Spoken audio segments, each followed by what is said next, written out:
So today's lecture is about the replicon. The replicon, the unit of DNA in which an individual act or replication occurs, is called the replicon. So first I will give the lecture, and at the end of the lecture you can ask questions by writing the test message. So every student must be very careful about the lecture. So the replicon is a unit of DNA in which an individual act of replication occurs. Each replicon, it fires only once during each cell cycle. During each cell division, each replicon is only replicated once. The replicon, it has a origin and a terminus. The origin is a cis acting site. Cis means it is attached to the sequence which is to be replicated. So it affects only that molecule of DNA on which it resides. So the origin is attached to the sequence of DNA which is to be replicated. In bacteria prokaryotes, the replicon is viewed as a unit possessing both the origin and the gene coding for the regulator protein. So there is the difference between the replicon of the prokaryotes and the eukaryotes. In case of prokaryotes, the replicon is considered consisting of the origin as well as the gene coding for the regulator protein, the protein that regulates the replication process.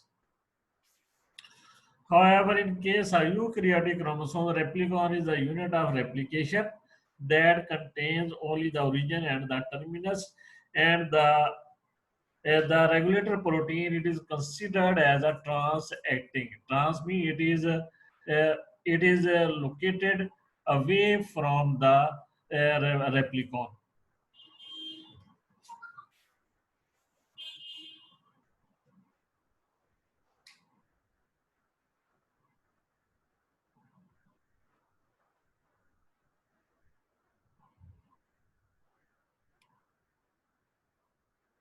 Bacteria and archaea, the two classes of the prokaryotes, can contain additional genetic information in the form of plasmids. A plasmid is an autonomous circular DNA that constitutes a separate replicon. So the plasmids, they are also considered as a replicon.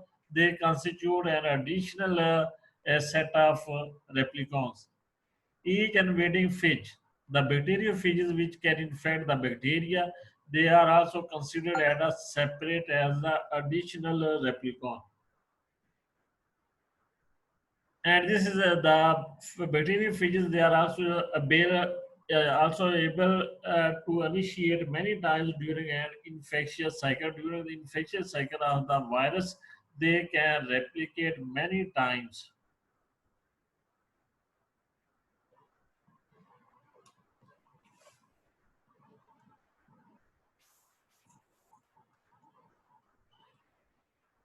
So as I told before, that you can ask questions at the end. At the end of the lecture, first uh, please complete me the lecture, and at the end of the lecture we can discuss, and I will answer the questions raised by you. So in case of prokaryotes, the prokaryotic replicon is considered and can be defined as any DNA molecule that contains an origin, and it can be replicated autonomously in the cell.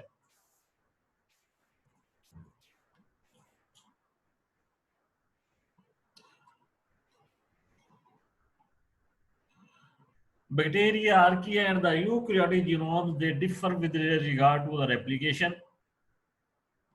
A bacterial cell has a single replication origin, and this constitutes a single replica. It means that the bacterial cell, it contains only a single chromosome which has only a single replica. It means that it is replicated entirely at once. The bacterial chromosome is replicated entirely at once because it has only a single replicon. Each haploid bacterium typically has a single chromosome, so this type of replication control is called single copy.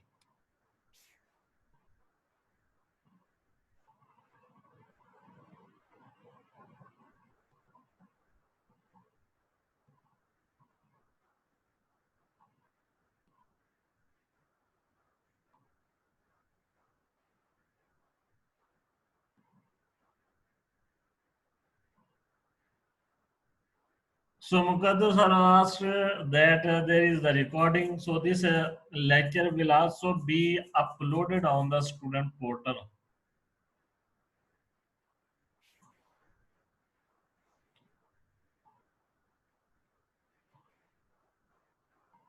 So now can you listen me?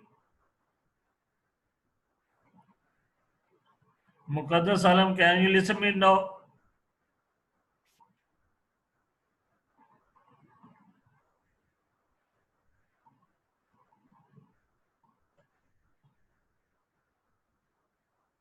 Can everybody listen me clearly?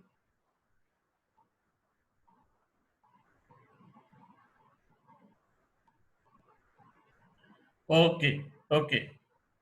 So Kuratalan replied that no, the sound is clear, so we can continue. So a bacterial cell has a single copy replication control. The other prokaryotic domain of life is the archaea. The archaea has more complex with regard to the replication. Some archaeal species have chromosomes with a single replication origin, while some other species they initiate replication from multiple sites on a single chromosome. It means that they have multiple replicons and multiple replication origins. For example, the single circular chromosomes are sulfolobus species. They have three origins and thus are composed of three replicons.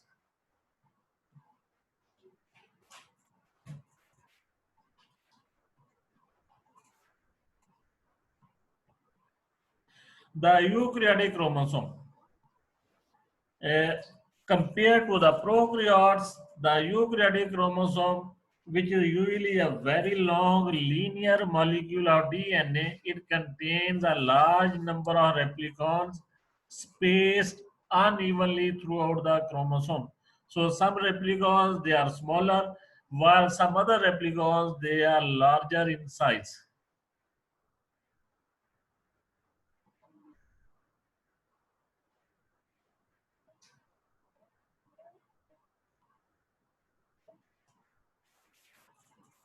So I think now the sound is clear. There is no problem of the sound. All other replicons on a chromosome of a eukaryotic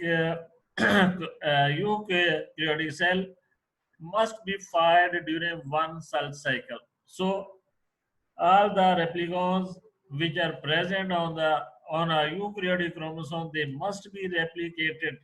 Everyone must be replicated during one cell cycle.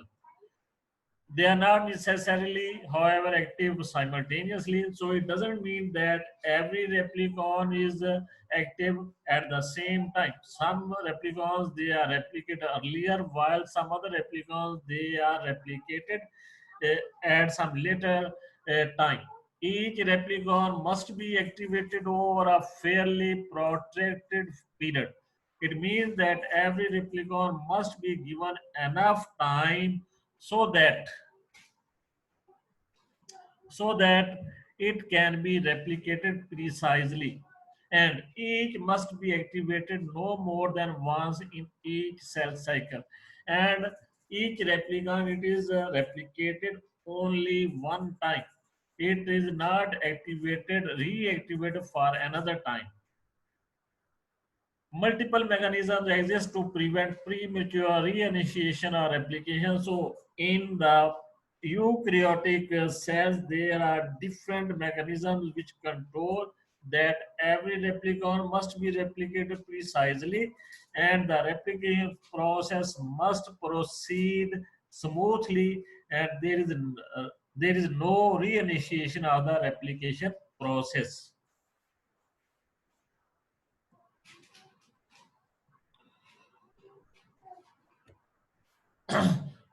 Some signal must distinguish replicated from non-replicated replicons. So in the eukaryotic cell, the replicated replicons, they are precisely distinguished from the non-replicated replicons. So the process of replication is very precise, and there is no chance that a replicated replicon can be re-replicated. Many replicons are activated independently. So at the same time, there are many replicons being replicated. So there must be another signal to indicate when the entire process of replicating or replicons has been completed. So when all the replicons have been replicated, so there is a signal that the replication process has come to an end.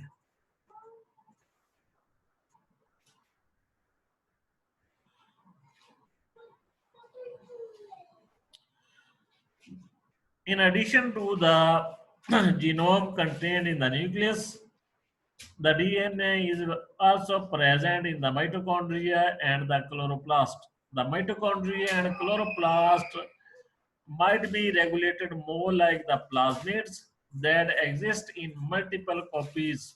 So, in case of the eukaryotic cell, the mitochondria and the chloroplast, they also have the DNA, and this DNA sequences are treated as the plasmids. Uh, Plasmids present in the bacterium, and they are replicated entirely independently of the nuclear genome. There are multiple copies of each organelle DNA per cell, and the control of organelle DNA replication is related to the cell cycle. And this control of the organelle DNA replication is also related to the cell division.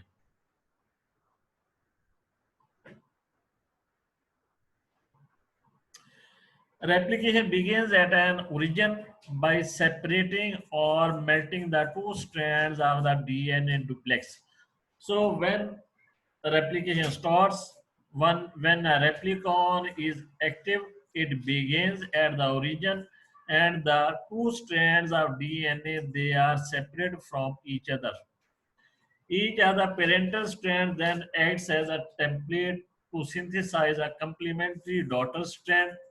This model of replication, in which a parental duplex gives rise to two daughter duplexes, each containing one original parental strand and one new strand, is called semi-conservative replication. So in case of the eukaryotes, there is a semi-conservative replication, which means that after replication, the two newly synthesized DNA molecule, one strand is the parental, while the other strand is the new. So Muqaddas Alam, you are raising the hands. I will answer your question later. Please let me complete the lecture first. So this figure A, it explains the process of the replication. Here is the DNA duplex. DNA strand separates at origin. So at the origin, the two DNA strands, they separate. Then each parental strand each parental strand is template for synthesis of complementary strand. So in this case, here is the one is the parental strand, and this the dark blue color is the newly synthesized strand. So similarly, in the other parental strand, one is the parental while the other is the newly synthesized. So from the one DNA duplex, there are the two new DNA molecules are synthesized. A molecular DNA engaged in replication has two types of regions. So the molecular DNA which is to be replicated, it has the two different types of regions. The figure B explains that when replicated DNA is viewed by electron microscopy, the replicated region appears as a replication bubble. So, in case when there is the process of replications going on, the replicator region it appears as a replication bubble within the non-replicated DNA.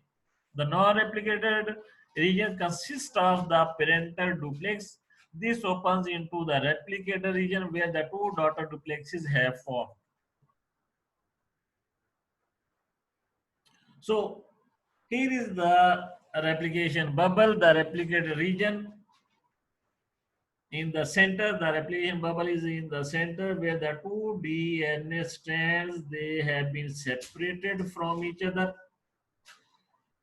And here is the separation is complete. Then from the below here is the newly strand of the DNA they have been synthesized. One is the parental DNA strand while the other is the newly synthesized strand of DNA. Similarly here one is the parental strand and one is the newly synthesized DNA strand.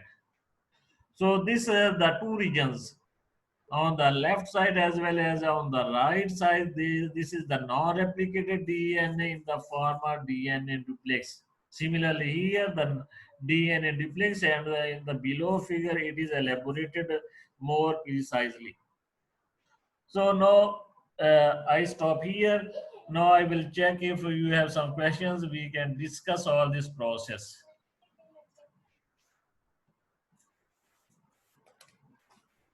So I think there is no question. If you have some, you can raise your hands or you can write down the question.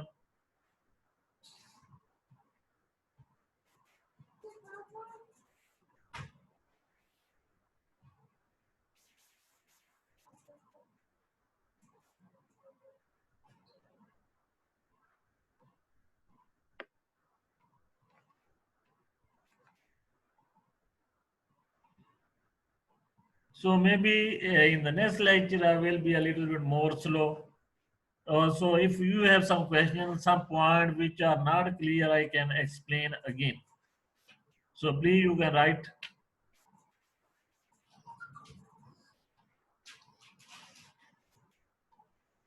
Fatima Anwar, can you clear? Can you listen me clearly? If you have some question, please write text message.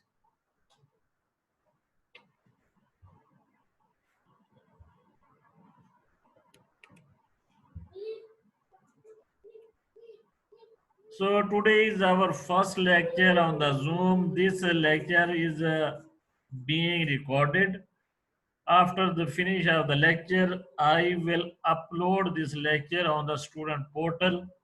From this student portal, every student can listen it again and again. And if it is somebody has some problem, maybe we can discuss in the next lecture also. So today I want to finish some more topic, but because it is the first time, maybe some students they have faced some problem. So I planned a very short lecture. So in the coming days, the lecture will be more lengthy. So everybody must be prepared for it and must listen clearly.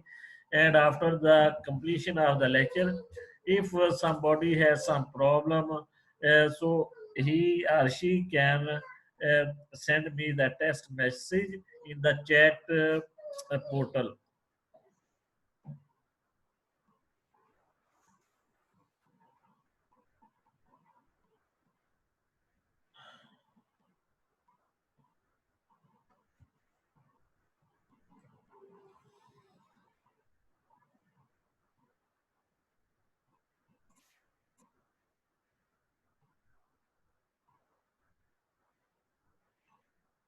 So every student presence is mandatory. He must be present. Every student must be present.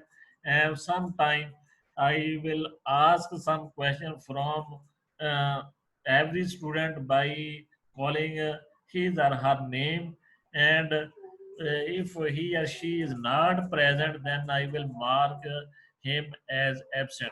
So everybody must be present and every lecture will be according to the timetable. Every student know the timetable, so please remember the timetable. According to the timetable, there will be the classes, continuous classes from today till July 15. So thank you all. So now I will wind up this lecture. We will meet at 3 p.m. tomorrow again, and we will discuss about the remaining part of the replicon.